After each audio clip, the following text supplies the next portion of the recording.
Wir sind hier in Mexico City, in einem Außenbezirk von Mexico City gelandet, der heißt Coacalco, was so viel bedeutet wie das Haus der Schlange. Die Häuser sind hier, es gibt so kleine zweistöckige Häuser zu mieten.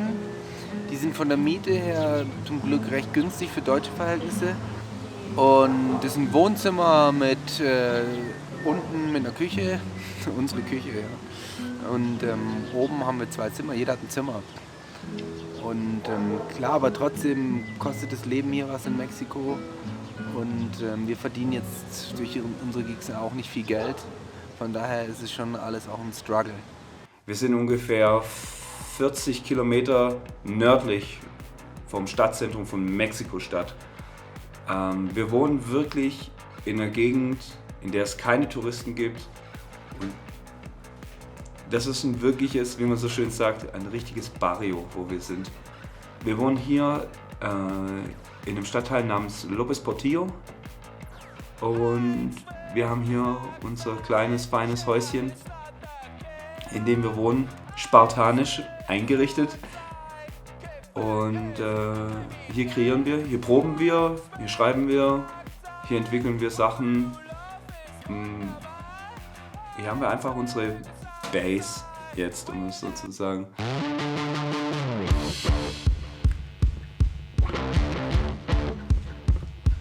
Wir kennen inzwischen die ganze Nachbarschaft, die kennt auch uns, weil die sind nämlich davon überrascht, wie so 2 so Vollidioten wie wir nach Coacalco kommen. Das kann nicht wirklich jeder verstehen, aber unsere Nachbarschaft ist ziemlich cool und wir haben auch wirklich alles in der Nachbarschaft.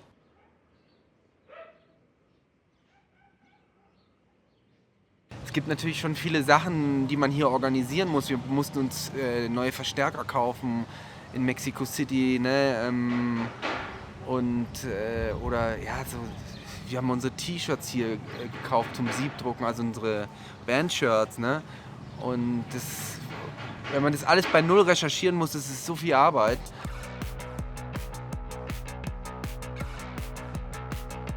Es gibt ja viele Musiker hier, die wissen, wo man billig Bandshirts machen lassen kann. Und wir konnten also auf so eine Infrastruktur zurückgreifen von den Künstlern hier. Und die supporten das alle mega und die feiern das auch mega, dass wir hier sind, weil wir sind so super einzigartig hier. So, das macht halt dann am Ende, machen es halt doch wenige kleine Bands so eine Tour. Ne? Es ist halt auch völliges Chaos, wie wir das organisieren. Teilweise fahren wir mit dem Uber nach Mexico City rein, die Verstärker hinten in den Kofferraum irgendwie mit 2 Ubern und 4, 5 Leuten dann nach Mexico City rein. Und dann am Ende, die Fahrt kostet halt dann das, was wir am Konzertabend verdienen. Und dann sind wir halt irgendwie auf Null. Und ja, am Ende werden wir schon irgendwie draufzahlen. Das geht nicht ewig so, klar nicht. Also zum Glück haben wir den Rückflug schon gebucht und bezahlt. Sonst würden wir wahrscheinlich hier in 50 Jahren noch hängen, weil wir das Geld nicht zusammen hätten. Aber es ist ein mega Abenteuer. Es sind die Sachen, die mir wichtig sind im Leben. Musik machen und reisen und unterwegs zu sein. Und da geht es nicht um Erfolg, da geht es ums Abenteuer.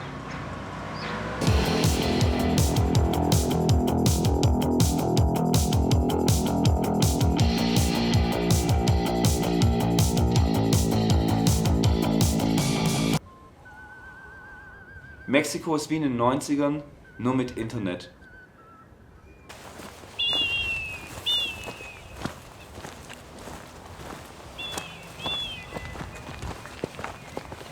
Tempel der Schlange ist der da hinten, aber das ist sozusagen das Ende. Der Anfang. Der Anfang, ja. Mond. Mond, Sonne, Schlange. Das hier sind Schlangenlöcher. Alle hau ab. Echt jetzt? Ja, klar. Der größte Struggle in meinem Leben war sicher, dass ich eine Krebserkrankung mal hatte vor 10 Jahren. Die hat mich auf jeden Fall verändert auch, total. Die ist sicher auch mit Schuld daran, dass ich in den letzten Jahren eigentlich nur noch so ein Rock'n'Roll-Life führe und gern mit der Band unterwegs bin und mich eigentlich auf Dinge konzentriere, die ich liebe in meinem Leben und keine Kompromisse mehr eingehe, irgendwelche Dinge zu tun, auf die ich keinen Bock mehr habe.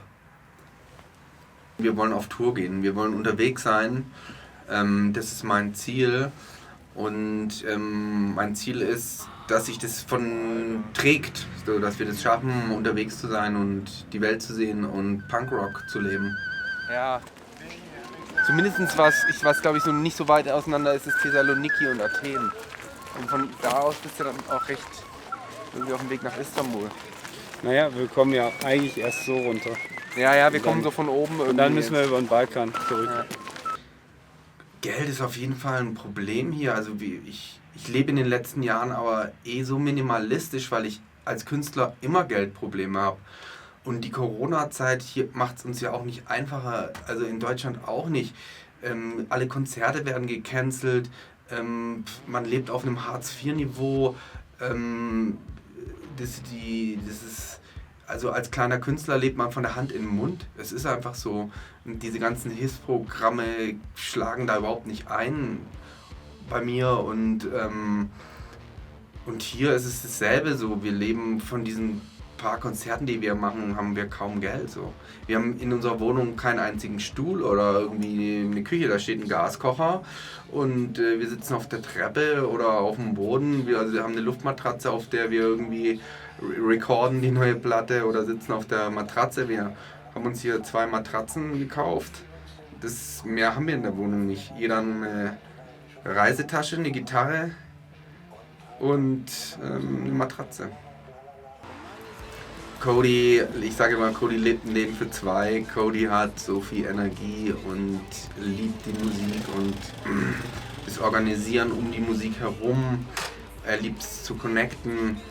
Er treibt die Band voran durch seine Liebe zur Musik.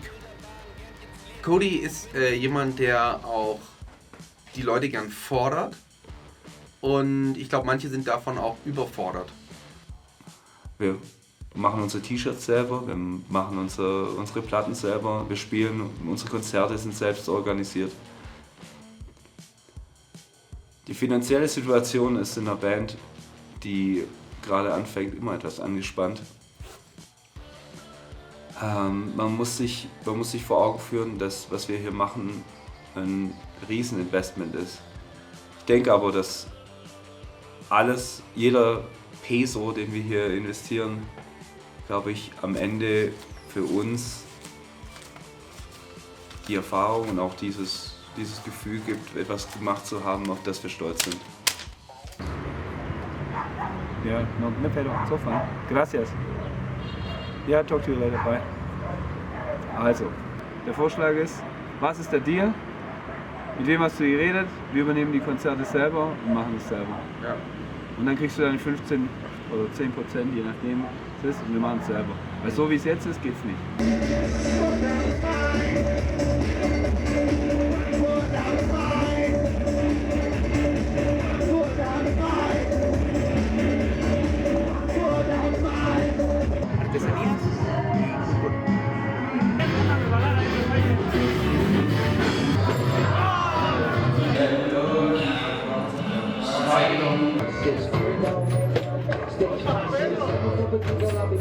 Ja, Fabi ist einfach eine super entspannte, coole Sau einfach.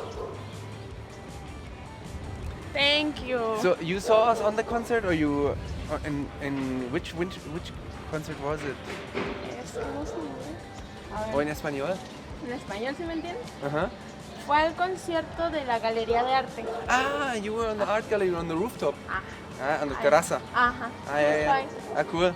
Okay, nice to meet you. See you. Éxito. Das musst du dir vorstellen, Alter. Ich bin gerade eben in diesem Scheißbus fast ausgerastet. Wir müssen ihn dringend verkaufen. Wir stellen ihn einfach auf den Parkplatz von dem Dude. Zünden ihn an. Da haben wir mehr davon. Ja, die brauchen die Kohle, Mann.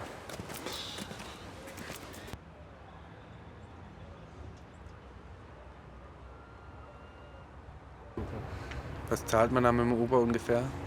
Wenn du willst, suche ich mal kurz. Ja, also ich glaube, nach Mexico City haben wir hin und zurück 50 Euro gezahlt, ne? 1000 Pesos waren es ungefähr. 1000 Pesos.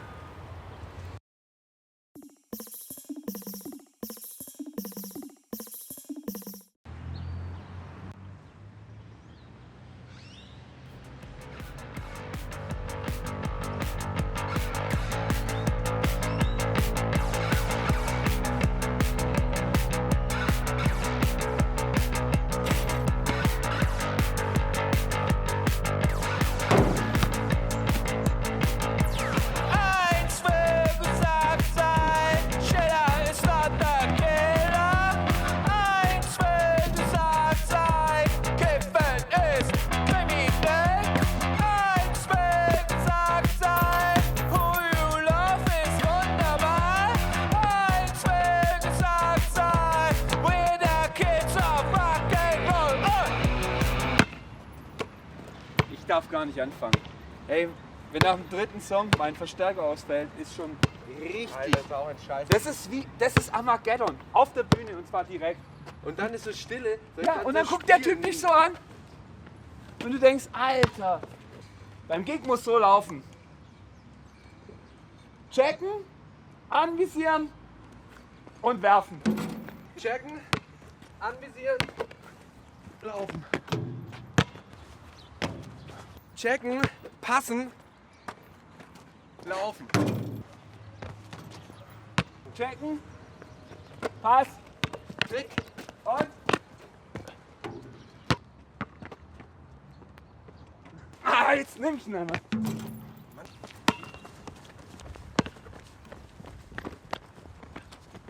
Jetzt mach ich doch endlich mal rein.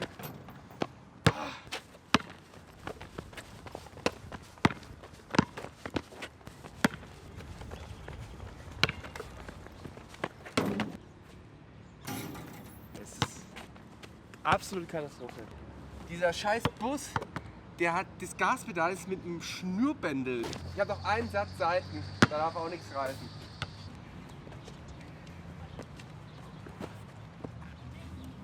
Wir sind uns darüber einig, dass was passieren muss jetzt. Ja. Wir brauchen Konzerte, wo wir Geld kriegen. Also diese Kakerlake gestern Abend da auch. Und dann diese Küchensituation. Und Internet geht nicht. Ich habe seit Tagen kein Internet. Ey, und die Tape-Maschine geht an den Arsch. Bei der Show, wir haben keine Tape-Maschine mehr, wir brauchen eine neue Tape-Maschine. Weißt du, was wir brauchen? Wir brauchen eine ultimative Tape-Maschine. Das alte Teil war sowieso scheiße.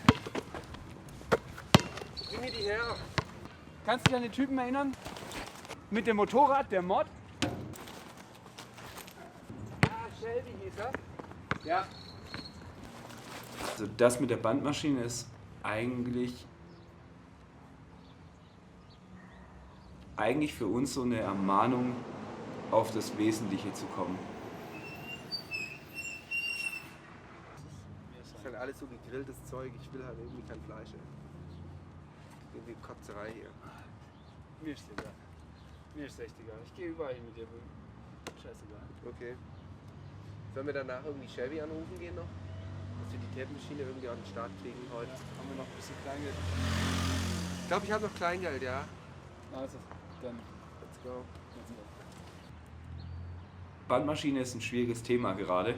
Es gibt Bandmaschinen. Das Problem ist nur, man muss auch das finden, was man braucht.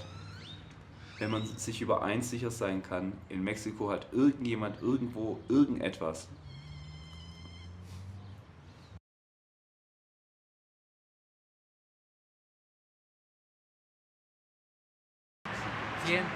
Hasta el ciego. Ahora sí te van a... Sí, ya échalo. No, no, papi. Que les vaya chido, ¿eh? Provechito. Gracias, barrio. Vaya al tiro, ¿eh? Vaya al tiro.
You want it? Yes. Alright, 5,000, you got it. Alright. Give it to me or I will fucking stab you 5 times.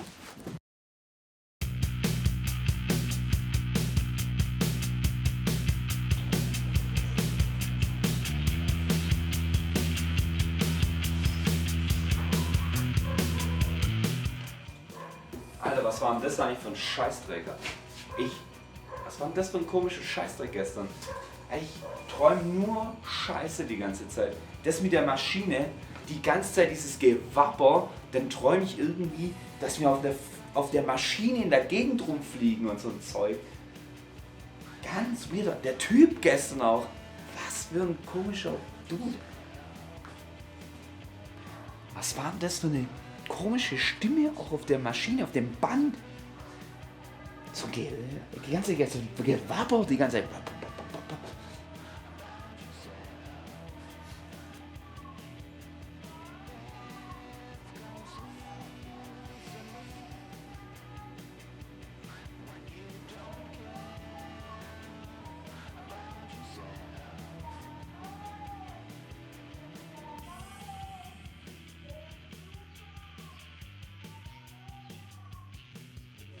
Die Sonne steht schon wieder höher. Ich kriege hier jetzt schon immer wieder Sonne ab morgens. Vor einem Monat saß ich immer noch im Schatten in meinem Käfig.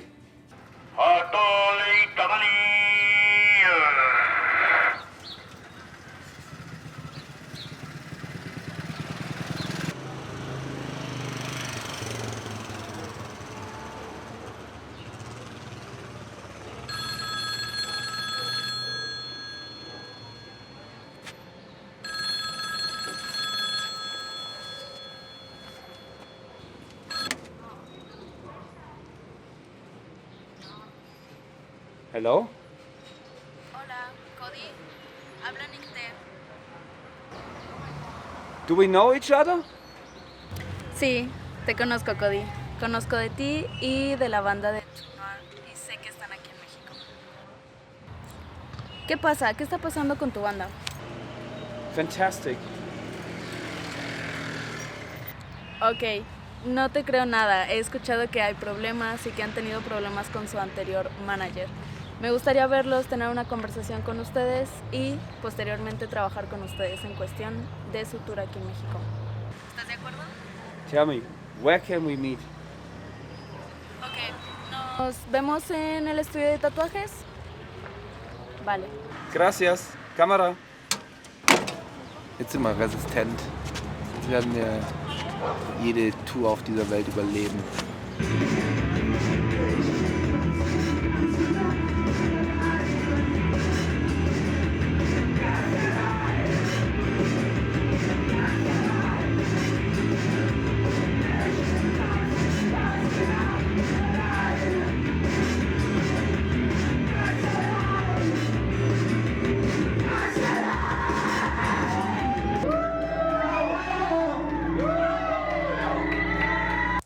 Wir sind immer unterwegs. Wir wollen auch nicht irgendwo sitzen bleiben.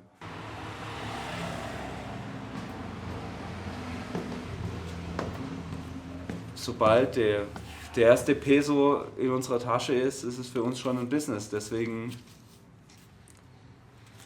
ich glaube, das Wichtigste ist einfach gehört, gesehen und einfach authentisch zu sein.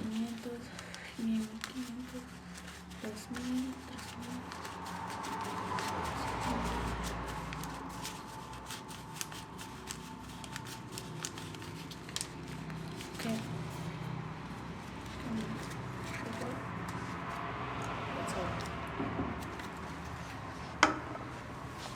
Hay tamales oaxaqueños, tamales calientitos. Pidan sus ricos tamales oaxaqueños. Ya llegaron sus ricos y deliciosos tamales oaxaqueños. Hasta que se irán. Ich bin Ian Wold und ich bin Bassist und zuständig für Grafik, Und Visuelles bei Twin Noir.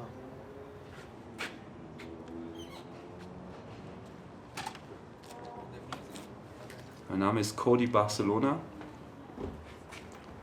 Ich bin Performer und hauptberuflich Punk.